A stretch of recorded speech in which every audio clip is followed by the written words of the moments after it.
Good morning mga idol, ituturo ako kayo kung paano magtali ng guma. Ito lang gawin nyo mga idol.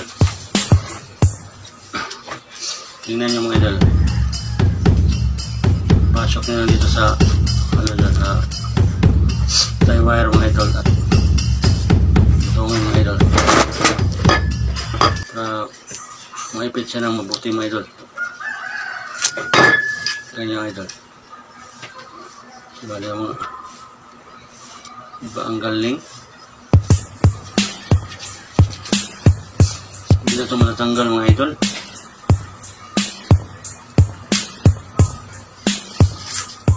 Kasi ang hirap nito ipitin mga idol kasi ang lapad niya idol.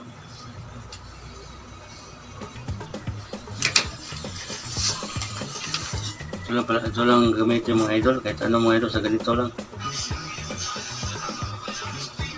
Kahit tubig pwede ito mga idol. Bubutin, pinahin mo lang yun, bubutin mo lang. Salamat po sa panonood.